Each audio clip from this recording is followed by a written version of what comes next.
Hello and welcome to this latest edition of Bulls on Parade Talk. I am your host, Joshua Sines. Today we wrapped up day 2 of the NFL Scouting Combine. Earlier, I did an episode about a wide receiver prospects and how his career has been impacted by his college coach and staff, Bill O'Brien. But now I want to talk to you guys about another guy that's stealing quite a bit of headlines and impressing some people after his performance in the Combine today. And no, I'm not talking about Johnny Manziel. That's right, I'm not. I'm talking about Blake Bortles. Now, as was previously mentioned, Blake Bortles made the choice to participate in all the passing drills. All the drills, all the workouts at the Combine today. Right? Now, I have, coming into this, before I get into his performance and how he did, I want to give you guys, I encourage you guys to go back and watch some videos on my channel that I did about Blake Bortles in terms of comparing him to 3 of the others, him with someone else, and him with someone else. There are, I believe, 3 videos on my channel right now. I encourage you to go watch those so you can basically see how I felt about Blake Bortles and how others felt about Blake as they were approaching, as we were entering, the draft process. I really encourage you guys to go look at that because, as you know, I really love to watch these guys play. I really love to watch these guys, especially with the fact that the Texans hold the number 1 overall pick, and, everyone's saying, oh, it's going to be a quarterback. It's going to be a quarterback. It's got to be quarterback. Got to be quarterback. Got to be quarterback. I don't think so. And, the other storyline is that Jadeveon Clowney only had, 21 reps at the bench press today. And I've yet to go look at that story. But I want to talk about Blake Bortles. When for those of you that have followed me so far, and basically know my assessment about Blake Bortles, everyone believes that, I believe that Blake was raw. My assessment of him was he's got size, he's got a good enough arm, but his footwork needs improvement. He is very raw in his footwork. And his footwork is especially on his drops under center. When he takes drops from center, his footwork gets sloppy. And sometimes even when he's under pressure, sometimes when he's forced to go from one direction to the next, he has to change. He's not comfortable to moving his feet. And on some occasions, I noticed him having. I sometimes noticed that he relied too much on his arm, not sometimes making throws off balance, much like Johnny Manziel. Now, the advantage that he has in terms of connections is, of course, he was coached by George O'Leary, as we know, a mentor of Bill O'Brien. But that's another issue. Now, that's basically my assessment of Blake Bortles entering, say, the Combine, entering this process. As I looked at him on tape, watched his game, and by the way, I watched him play against Baylor. That, I believe, was his best game. And as I watched his tape, starting from last season, all the way until the games, every single game until this season, including the Penn State game, and then ultimately watching the bowl game, I saw improvement. I most definitely saw improvement. The kid has really, now it's minor steps, they're baby steps, but he is not the same quarterback that he was, say, a year ago. And he was only, I believe, a sophomore. So, is he perfect? No. But has he improved from then to now? Yes. And my guess is that's the reason why some guys are inflating his value so much as to put him in the top 5 or top 10, I should say. In some cases. When I first looked at him, my first instinct of him was needs work. Good arm, needs work on his footwork, on his feet. Specifically his footwork. Maybe early second round needs about a year or so to develop if he comes out now. I would have said give him another year to further improve, in my opinion, and then look at him as a top pick. But like I said, this whole thing with need versus best available is what's really inflating a lot of these players. So you can go ahead and check out my previous episode on that topic. So going back to Blake Bortles. Entering the combine, he said he was going to throw. He said he was going to participate in all of these workouts. Now, I have here a spreadsheet in front of me, and I'm not sure if I'm going to be able to show it to the people that are watching the video based on the software that I am using. But I will read out some numbers for you guys. And then what I'll do later is I will be able to show you guys a quote from an article on CBSSports.com about his assessment and what was taken away from his workouts.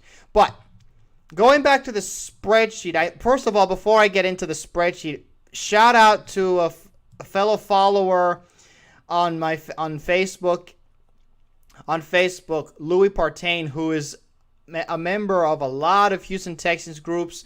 Is big on Twitter, is big on the Texans, keeps them up to date with everything, and is providing me with this information. So shout out to you, Louis. Thank you very much. If you're watching, appreciate all your support, appreciate the feedback you give me, and thank you for the spreadsheet. So, going to the spreadsheet, you look at the measurables and you look at the results from his, from his measurements and from his workouts. So you look here. I'll read the numbers out here, right here. I'll read the numbers that I have right in front of me. Let's see. Going down the line, let's see. He's physically about 6'5". I believe that says 6'5". Let's see here. He weighs about 232 pounds, arm length 32 and 7/8 inches, hand size 9 3/8.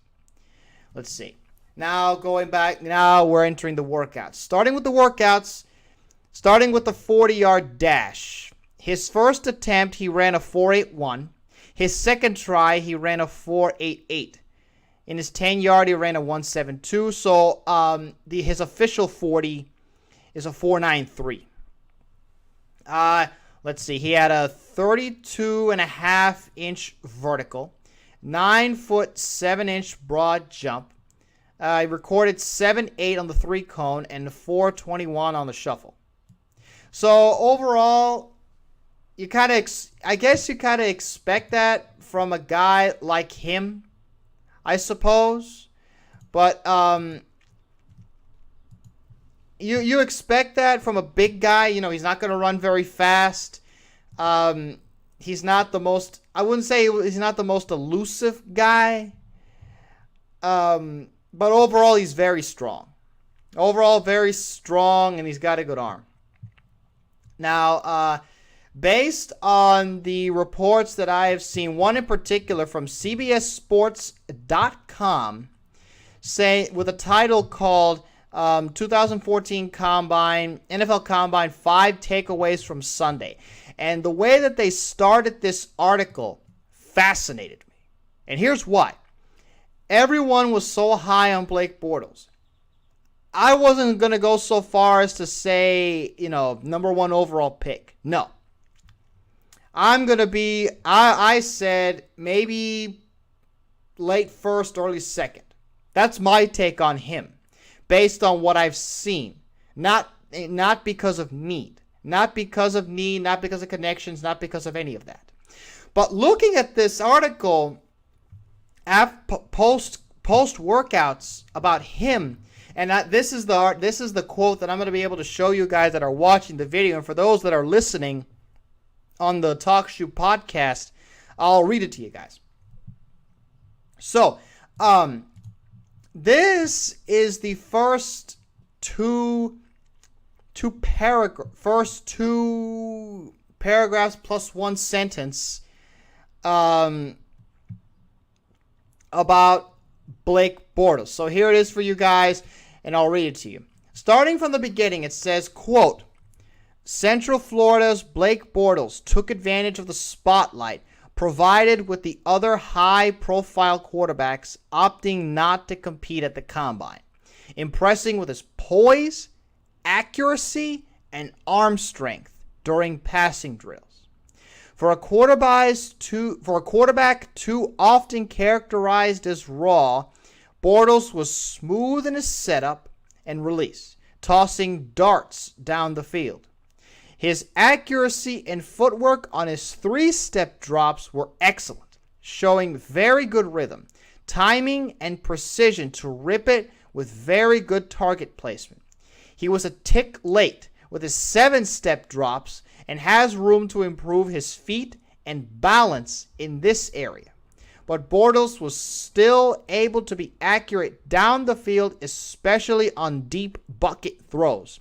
His stellar throwing session could help vault him into the number 1 overall pick. Wow. Off of that combine workout. Accuracy, poise, ball placement on short drops. That is some of these things I already knew, because if you go look at some of my videos where I did advanced statistics about, passing under pressure, passing in certain spots, passing short, intermediate, and long. You can go check those analyzed statistics, and the one thing that you notice about what I said about him is that intermediate and deep, he was accurate. Intermediate and deep, he was accurate, and he put the ball on the money almost every single time. When his stance is right, when his mechanics are right, he is one of the better quarterbacks. He can rip it, and he's got it, and arm strength. Wow. He's got rhythm, timing, precision, target placement, arm strength, smooth setup and release. Wow. This is something I did not expect to hear this. I did not expect to hear something like this about Blake Bortles right now. But man, he has really worked on his craft, hasn't he? So maybe this performance in the Combine, and maybe a Pro Day performance where he maybe runs better, maybe shows some, where he perhaps runs better, throws it to targets that he's more familiar with on his own campus. It could propel his staff even further. It could possibly give him a case, a legit case, to be a number 1 overall pick. Even if the Texans don't take him, a team might be willing.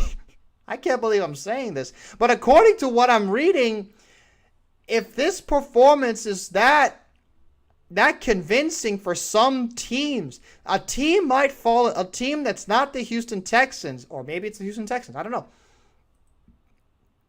might fall in love with him enough based on what they see on tape, what they saw at the Combine, what they're going to see in workouts, what they have heard and have learned about him during personal interviews.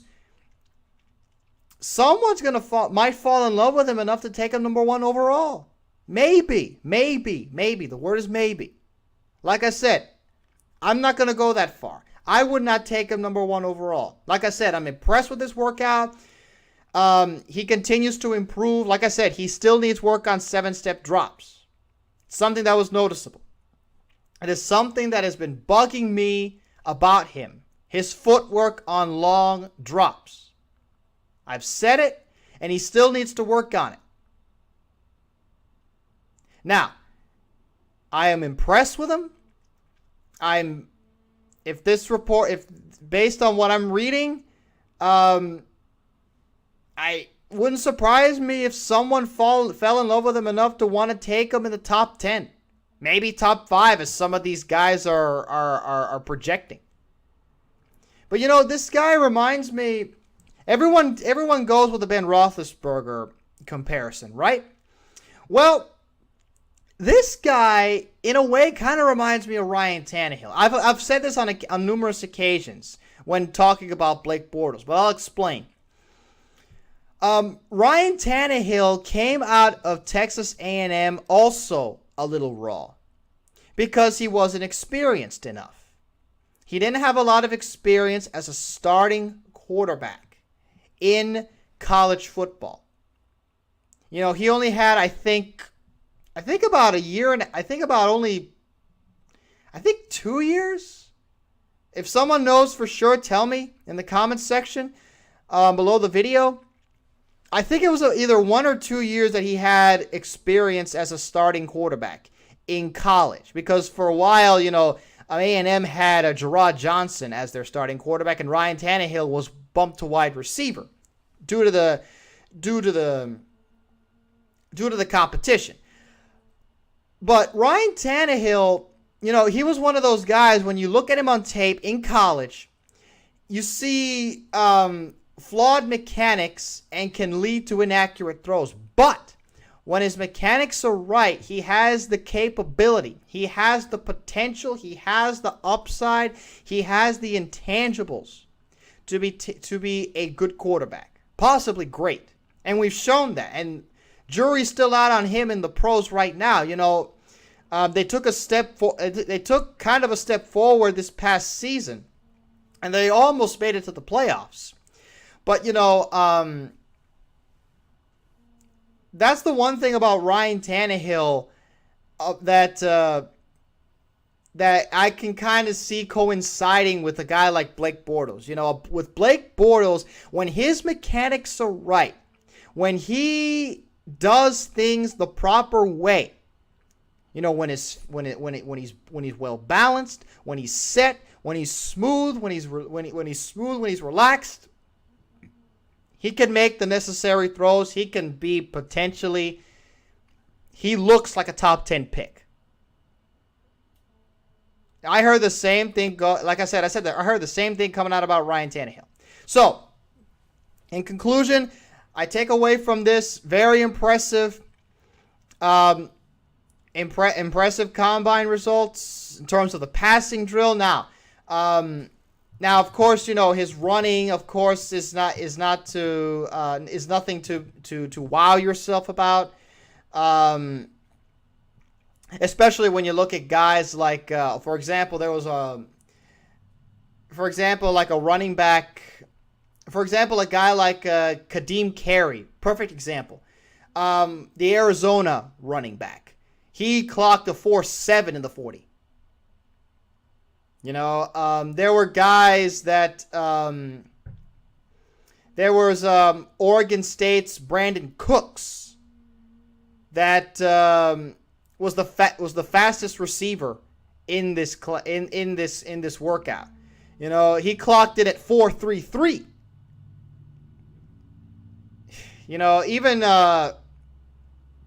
Even LSU's Odell Beckham, he clocked in at 4.46.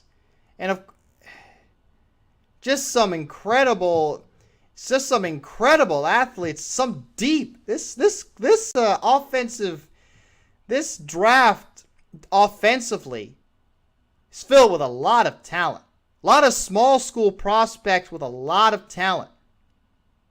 Everyone talks about guys like Sammy Watkins, Johnny Manziel, Jadeveon Clowney. But there are some guys that are not so well known, school-wise or just hype-wise, that are really showing up and can definitely be a big attribute to someone that really needs a wide receiver, a running back, or just any kind of offensive weapon.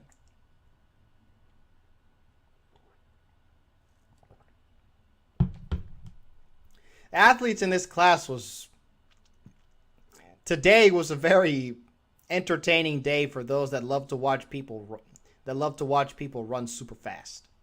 It was fantastic. It was incredible seeing all that. So, that'll just about wrap things up here on this edition of Bulls on Parade Talk. Thank you all so very much for tuning in. If you enjoyed, please leave a like on this YouTube video. I'd appreciate it very much. And also be sure to give me a review on my Talk Shoe podcast website. I'd appreciate it. In the comments section below, tell me what you guys think about Blake Bortles and his performance. For those of you that watch the combine, for those of you that watch Blake Bortles' workout, I know he didn't run fast, but when you watch him in the passing drills, what did you think of him? Do you agree with the report that I just read to you guys from CBS Sports? And I'll provide the article in the description below this video on YouTube for you to read it yourself. It's at the very beginning. Now, what do you think of Blake Bortles? Do you think with this performance he could possibly boost his draft stock, or do you think it'll have zero impact? Tell me what you guys think. I'd love to hear from you guys. For more Houston Texans coverage provided by yours truly, go ahead and subscribe to this YouTube channel. I'll be here covering all the latest regarding your Houston Texans all year long. And finally, please be sure to check out and follow my Bulls on Parade Talk podcast on TalkShoe.com if you have not already. The full link to that podcast will be in the description below this video for those that are watching on YouTube. And to those that are listening on the podcast, the full link to this YouTube video will be on this episode's info section on the podcast site.